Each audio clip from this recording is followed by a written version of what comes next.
Hello students, welcome to our YouTube channel. I hope you all are fine.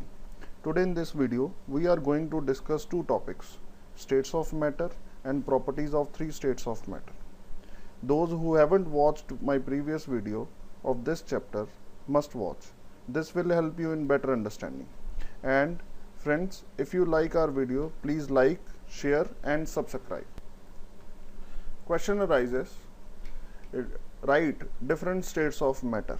As we all know, there are three different states of matter: solid, liquid and gas. Other than these three states, scientists have recently found two another states, that is plasma and BEC, Bose-Einstein condensate. Anyways, we'll discuss these two states in the last of the chapter. Now in this lecture we are going to discuss three states: solid, liquid and gas. Question is कि how do states of matter arise? Solid है, liquid है, gas है, ये तीन states कैसे बनती हैं? In previous lecture we have studied characteristics of particles of matter. In those characteristics of particles of matter we have discussed three things, that particles of matter attract each other, particles of matter are continuously moving, particles of matter have spaces between them. These are three characteristics of particles of matter.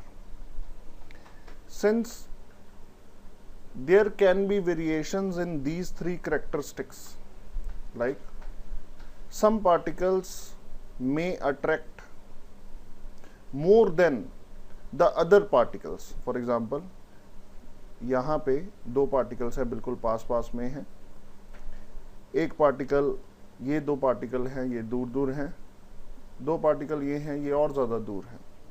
तो इसका मतलब कुछ particles में के बीच में बहुत ज़्यादा force of attraction हो सकती है, कुछ में कम हो सकती है, कुछ में बहुत कम हो सकती है. सिमिलरली कुछ पार्टिकल्स के जो स्पीड है वो ज़्यादा हो सकती है, कुछ की कम हो सकती है, कुछ पार्टिकल्स के बीच में स्पेसेस ज़्यादा हो सकती हैं, कम हो सकती हैं. तो इसी के बेसिस पे हमारे पास तीन स्टेट्स ऑफ मैटर हमारे सामने हैं. वो तो कौन सी तीन स्टेट्स ऑफ मैटर हैं? Solid, liquid and gas. तो question arises, how do states of matter arise? तो उसका आंसर यहाँ पे है, the states of matter arise due to the variation in the characteristics of the particles of matter. Please underline this: variation in the characteristics of the particles of matter. तो characteristics अभी हमने discuss करा था. There are three characteristics. कौन कौन सी तीन characteristics हैं? Particles of matter are continuously moving, particles of matter have spaces between them, particles of matter attract each other. Due to variation in these three characteristics, three different states arise. Now let us discuss these states one by one. तो सबसे पहले हम discuss करते हैं solid state. Solid state, कोई object आपके सामने जो मैटर पड़ा है वो सॉलिड है, लिक्विड है, गैस है, आप कैसे बताएंगे? तो सॉलिड की प्रॉपर्टीज क्या है? These have definite shape, distinct boundaries and fixed volume. तो अगर आपके सामने पीसी पड़ा है, कंप्यूटर है, आपके पास लैपटॉप है, फ़ोन है, आपने जब ये फ़ोन, पीसी, लैपटॉप ख़रीदा था तो जैसी इसकी शेप तब थी, आज भी इसकी शेप वैसे ही है. जितना इसका वॉल्यूम तब था और आज भी उसका वॉल्यूम उतना ही है. तो क्योंकि इसकी डेफिनेट शेप है और डेफिनेट वॉल्यूम है तो हम इसको एक सॉलिड कह सकेंगे, राइट? तो अगर हमें पता करना है कि सॉलिड, लिक्विड या गैस कौन सा मैटर आपके सामने पड़ा है, तो आप देखेंगे कि उसकी डेफिनेट शेप और डेफिनेट वॉल्यूम अगर है तो it can be called a solid. उसके अलावा फ्रेंड्स एक और इसकी प्रॉपर्टी है, हैव नेग्लिजिबल कंप्रेसिबिलिटी. कंप्रेसिबिलिटी का मतलब क्या है? आप इसके ऊपर फोर्स लगा के इसको कंप्रेस कर सको. कंप्रेस करने का मतलब इसका साइज कम कर सको. सॉलिड्स में जनरली ऐसी कैपेसिटी नहीं होती है, नेग्लिजिबल कंप्रेसिबिलिटी होती है. We can not compress a solid, right? Next एक और प्रॉपर्टी है, solids have tendency to maintain their shape when subjected to outside force. Obviously हमें किसी सॉलिड को अगर ब्रेक करना होगा तो सॉलिड को ब्रेक करना डिफिकल्ट टास्क है। क्यों?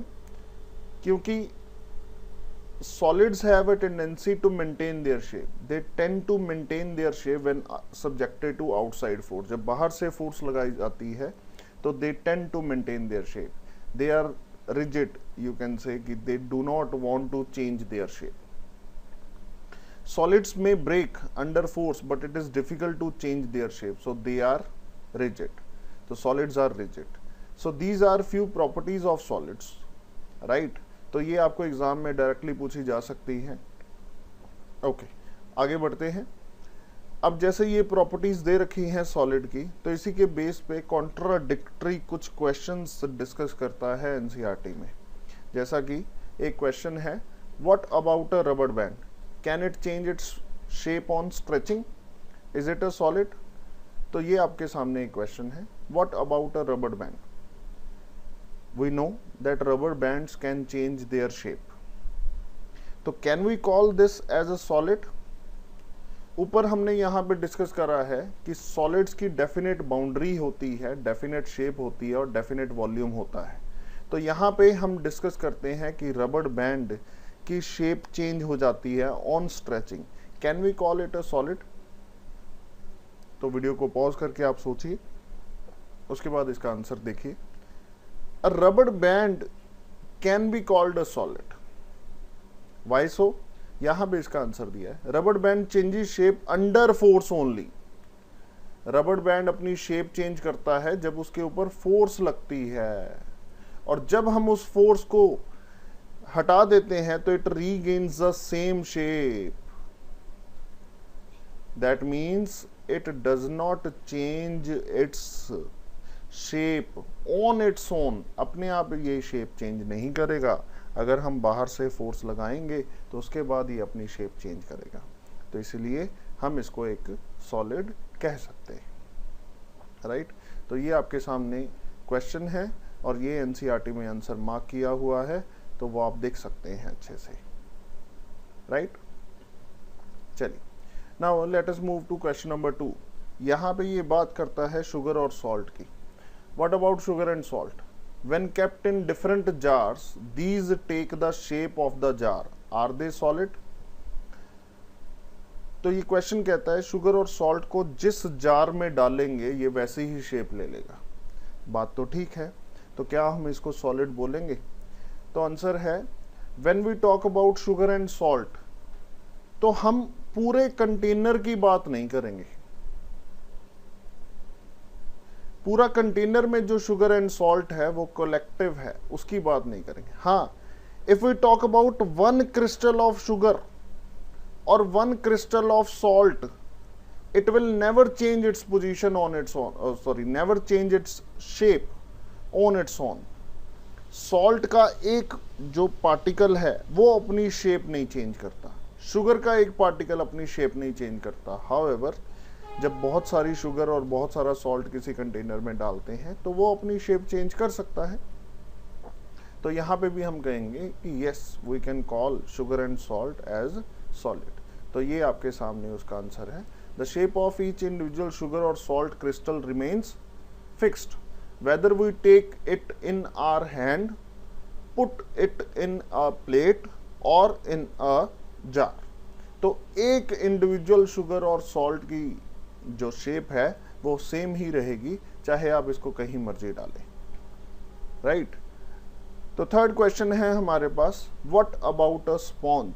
स्पॉन्ज आप सभी ने देखा होगा, it is a solid yet we are able to compress it. Why? अभी हमने ऊपर पढ़ा कि इनकी जो सॉलिड्स होते हैं इसकी नेग्लिजिबल कंप्रेसिबिलिटी होती है। तो इसी पॉइंट को कॉन्ट्राडिक्शन के लिए इन्होंने क्वेश्चन नंबर 3 बनाया है। तो क्वेश्चन नंबर 3, स्पॉन्ज। स्पॉन्ज में आप देखते होंगे कि अगर मैं ये स्पॉन्ज बनाता हूं तो स्पॉन्ज में क्या होता है, आप देखेंगे यहाँ पे मैन्यूट होल्स होते हैं, छोटे छोटे होल्स होते हैं। तो जब हम इसको स्क्वीज करते हैं, जो ये होल्स होते हैं, इन होल्स के अंदर एयर होती है।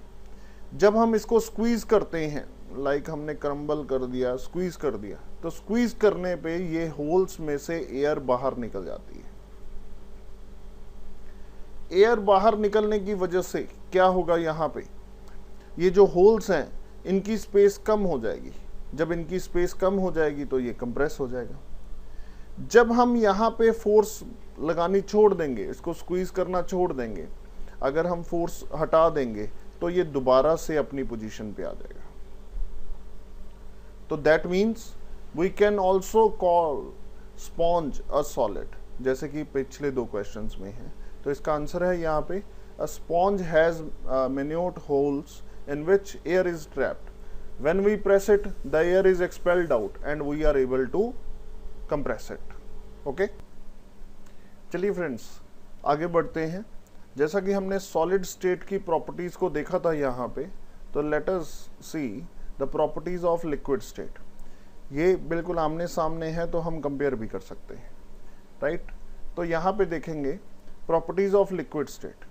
इसकी फर्स्ट प्रॉपर्टी है liquids have no fixed shape but have fixed volume.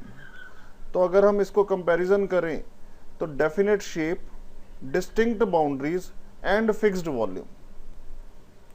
Liquids में no fixed shape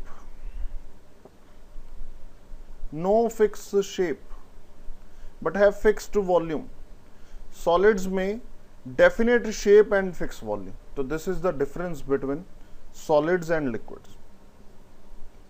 second point, they take up the shape of the container in which they are kept. Obviously आप ये करके देख सकते हैं, पानी को अगर आप सिलेंड्रिकल बॉटल जो कि आप स्कूल में लेके जाते हैं, तो वैसी बॉटल में अगर आप पानी को डालेंगे तो वो वैसी शेप ले लेगा। अगर आप पानी को दूध वाले पतीले में डालेंगे तो वैसी शेप ले लेगा, राइट? तो they take up the shape of the container. Liquids flow easily, we know that liquids flow and change shape, so they are not rigid. यहां पे हमने पढ़ा था solids are rigid, on the other hand liquids are not rigid. Okay, and can be called fluid. तो fluid क्या होता है बेटा? fluid होता है anything which can flow can be called a fluid, right? तो you can compare the properties of solids as well as properties of liquids. अब यहाँ पे चलते हैं, एक क्वेश्चन यहाँ पे है, how diffusion helps aquatic organisms to survive. हम यहाँ पे देख सकते हैं aquatic organisms, aquatic life जो कि पानी के नीचे है, उस लाइफ के बारे में डिस्कस करते हैं। अगर हम देखें यहाँ पे मैं फिश बना देता हूं। अब ये फिश है, तो फिश को सांस लेने के लिए ऑक्सीजन की जरूरत रहेगी। अब ये फिश सांस कैसे ले रही होगी? तो देखने वाली बात है कि ये जो वाटर है, वाटर के अंदर by the process of diffusion oxygen और कार्बन डाइऑक्साइड की प्रेजेंस होती है। तो ये फिश ऑक्सीजन को ले लेगी और कार्बन डाइऑक्साइड को छोड़ देगी। जैसे ये फिश करेगी वैसे ही बाकी ऑर्गेनिजम्स भी कर सकेंगे, राइट? ये ऑक्सीजन और कार्बन डाइऑक्साइड वाटर के अंदर कैसे आती है? तो आंसर है एटमॉस्फेयर से आती है, मरीन प्लांट्स से आती है, राइट? ये ऑक्सीजन कार्बन डाइऑक्साइड वाटर के अंदर फिक्स कैसे होती है? तो आंसर है डिफ्यूजन से होती है। डिफ्यूजन क्या था? हमने लास्ट लेक्चर में पढ़ा था। Diffusion is the intermixing of 2 or more types of particles on their own.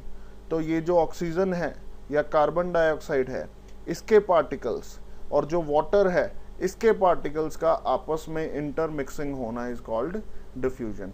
Due to this intermixing, this oxygen gets dissolved in water and this fish is able to take in oxygen and take out या excrete out या move out carbon dioxide, right? चलिए तो answer पढ़ लेते हैं।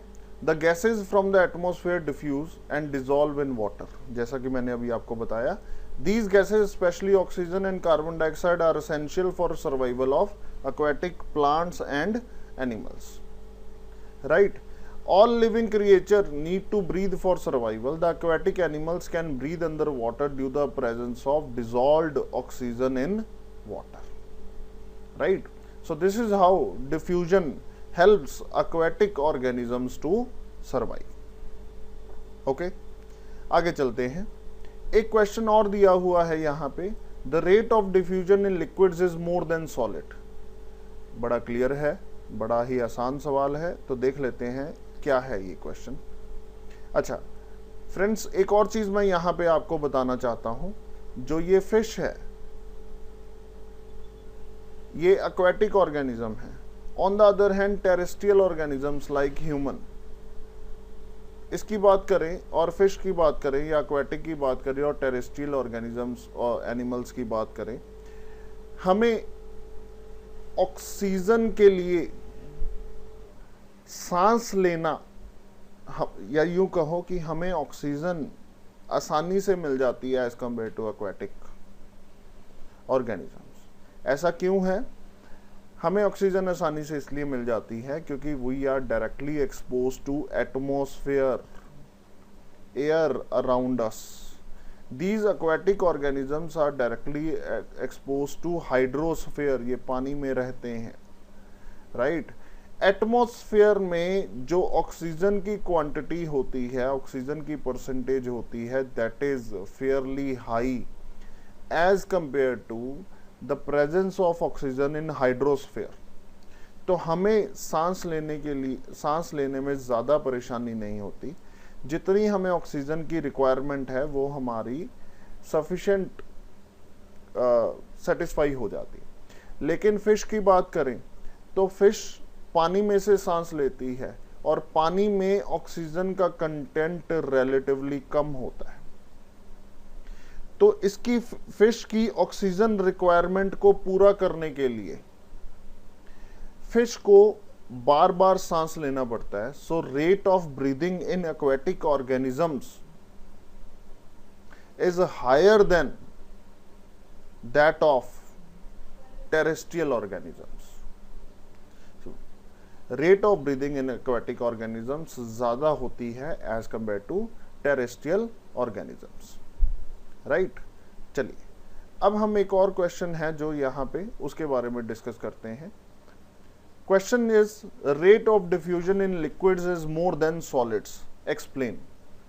Diffusion का मतलब होता है इंटरमिक्सिंग ऑफ टू और more different types of particles on their own, जैसे कि मैंने पहले डिस्कस करा. तो अगर लिक्विड्स की बात करें,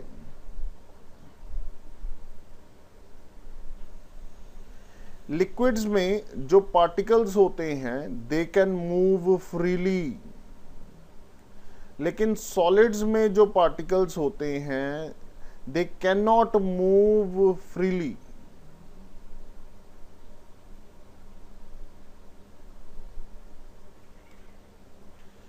डिफ्यूजन का मतलब होता है टू और मोर टाइप्स के पार्टिकल्स का इंटरमिक्सिंग होना. नाउ लिक्विड्स के पार्टिकल इजीली इधर उधर मूव कर सकते हैं. तो अगर ये इजीली इधर से उधर मूव कर सकते हैं, इसका मतलब ये इधर इजीली ही इंटरमिक्स भी हो सकते हैं. सॉलिड्स के पार्टिकल इजीली इधर से उधर नहीं मूव हो सकते, इसलिए ये इजीली इधर से उधर इंटरमिक्स भी नहीं हो सकते. तो इसलिए हम ये कह सकते हैं कि डिफ्यूजन लिक्विड्स में फास्ट होती है एज कंपेयर टू सॉलिड्स. तो इसका आंसर क्या लिखना है आप लोगों को? The rate of diffusion of liquids is higher than that of solids. This is due to the fact that in liquid state particles move freely and have greater spaces between each other as compared to the particles in the solid state. right? चलिए आगे चलते हैं gaseous state की तरफ. तो gaseous state की properties यहाँ पे एनसीईआरटी में अच्छे से मेंशन नहीं थी, तो मैंने इसको आपके लिए यहाँ पे नोट डाउन कर दिया है. आप इसको वीडियो को पॉज करके आप अपनी एनसीईआरटी में इसको नोट डाउन कर सकते हैं. तो गैसेस में क्या होता है, गैसेस का ना तो फिक्स वॉल्यूम होता है ना ही फिक्स शेप होती है. राइट? तो gases do not have fix volume and shape. Particles of gas have least forces of attraction. Gas के पार्टिकल्स का बीच में सबसे कम फोर्सेस ऑफ अट्रैक्शन होती है। Gases are highly compressible. इसका जो प्रूफ है, इसका जो एग्जांपल है वो हम यहाँ पे देख सकते हैं, एलपीजी। ये आपका एक क्वेश्चन भी बन सकता है कि एक्सपैंड एलपीजी या सीएनजी। तो गैसेज आर हाईली कंप्रेसिबल, ये हम यहाँ पे देख सकते हैं, लिक्विफाइड पेट्रोलियम गैस एलपीजी। ये आपके घर में खाना पकाने वाला फ्यूल है, रेड कलर के सिलेंडर में आपको सप्लाई होता है। आप इसको देखेंगे तो इसके अंदर गैस भरी होती है, लेकिन जब अगर आप इसको हिला के देखेंगे तो यू विल फील कि इसके अंदर लिक्विड है कुछ। बेसिकली वो लिक्विड नहीं होता, वो क्या होती है कि जो गैस होती है उसको बहुत हाई प्रेशर के साथ कंप्रेस किया जाता है। कंप्रेस होते होते वो लिक्विड स्टेट में कन्वर्ट हो जाती है, राइट। तो सिमिलरली कंप्रेस्ड नेचुरल गैस वो भी इसी तरह से है। तो gases are highly compressible. Next है, the particles of gas have maximum kinetic energy. Clear है कि गैस के पार्टिकल्स बहुत दूर तक जाते हैं, बहुत फास्ट जाते हैं, इसलिए हम ये कह सकते हैं the particles of gas have maximum kinetic energy, right. तो इसके बाद यहाँ पे एक क्वेश्चन है, बहुत कॉमन सा क्वेश्चन है कि अगर आपके घर में खाना पक रहा है और खाना बिल्कुल गर्म है ना, तो आपको जो उसकी खुशबू है, जो उसका एरोमा है, वो पूरे घर में आएगी, इवन कि समटाइम्स पड़ोसियों के पास भी चले जाएगी, है ना। लेकिन जब वही खाना ठंडा हो जाता है तो उसकी खुशबू नहीं आती। तो इसका रीजन क्या हो सकता है? ऐसा ही क्वेश्चन हमने पहले प्रीवियस लेक्चर में इंसेंस स्टिक वाला भी करा था, तो उसके साथ रिलेट कर सकते हैं। तो जब टेम्परेचर ज्यादा होता है तो काइनेटिक एनर्जी ज्यादा होती है। जब काइनेटिक एनर्जी ज्यादा होती है तो रेट ऑफ डिफ्यूजन भी ज्यादा होती है, जिससे क्या होगा, रेट ऑफ डिफ्यूजन ज्यादा होने से क्या होगा, मिक्सिंग फास्ट होगी। मिक्सिंग किस किस की mixing? Particles of food and particles of air, इन दोनों में मिक्सिंग फास्ट होगी। और आप घर के किसी एक कॉर्नर पे बैठे हैं, अगर फूड पक रहा है आपके घर में और गर्म है तो उसकी खुशबू आपको दूर तक पहुंच जाएगी। ऑन द अदर हैंड, अगर फूड ठंडा है तो उसका टेम्परेचर कम होगा, काइनेटिक एनर्जी भी कम होगा, रेट ऑफ डिफ्यूजन भी कम होगा, जिससे कि उसकी खुशबू दूर तक नहीं पहुंच पाती है। तो ये आपका क्वेश्चन है और ये आपका आंसर है, मैंने क्लियरली मार्क करा हुआ है, आप वीडियो को पॉज करके इसको देख सकते हैं। एक और क्वेश्चन आपके सामने आता है, gases exert pressure on the walls of the container in which they are kept, give reason. आप देख सकते हैं, सपोज कि ये एक कंटेनर है, इसके अंदर मैंने गैस डाल दी। We know that particles of gas can move randomly in all directions. किसी भी डायरेक्शन में मूव करेंगे।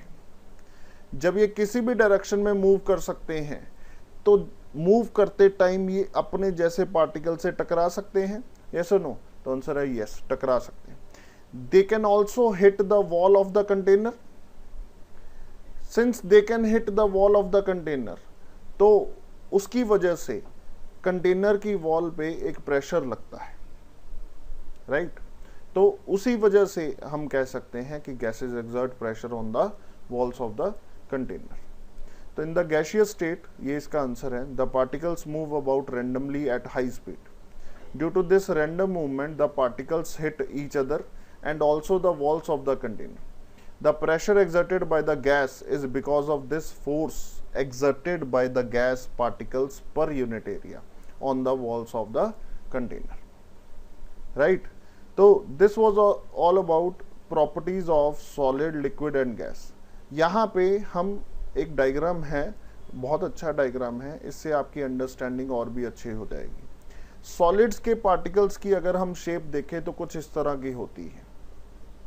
लिक्विड्स के पार्टिकल्स की अगर हम शेप देखें तो कुछ इस तरह की होती है, डिफ्यूज्ड होती है, रैंडम होती है as compare to solid. Gas के पार्टिकल्स की अगर हम शेप देखें तो कुछ इस तरह की होती है, राइट। तो इसी के बेसिस पे मैंने 3 प्रॉपर्टीज को अरेंज करके आपके सामने लेके आया हूं, आप इसको चेक कर सकते हैं। फोर्स ऑफ अट्रैक्शन, तो आप देख सकते हैं इन तीनों में से ए, बी और सी, सॉलिड, लिक्विड और गैस, किस में सबसे ज्यादा फोर्सेस ऑफ अट्रैक्शन होगी। तो यहां से क्लियर है कि सॉलिड के पार्टिकल्स बिल्कुल पास पास में हैं, तो ये फोर्सेस ऑफ अट्रैक्शन की वजह से ही है। तो solids have maximum forces of attraction as compare to liquid, as compare to gas, right. फिर है स्पेसेस बिटवीन द पार्टिकल्स, तो यहाँ पे बहुत अच्छे से क्लियर है कि सॉलिड के पार्टिकल्स के बीच में स्पेसेस कम है, लिक्विड के पार्टिकल के बीच में स्पेसेस ज़्यादा है, और गैस के पार्टिकल्स के बीच में स्पेसेस और ज़्यादा है। मोशन ऑफ पार्टिकल्स, किसका मोशन ज़्यादा होगा, आप देख सकते हैं गैसेस के पार्टिकल्स का मोशन सबसे ज़्यादा होगा as compare to liquid and as compare to gas. So friends, this is it for today. If you like this video, please like, share and subscribe and press the bell icon. We would be grateful if you comment also. Thanks for watching.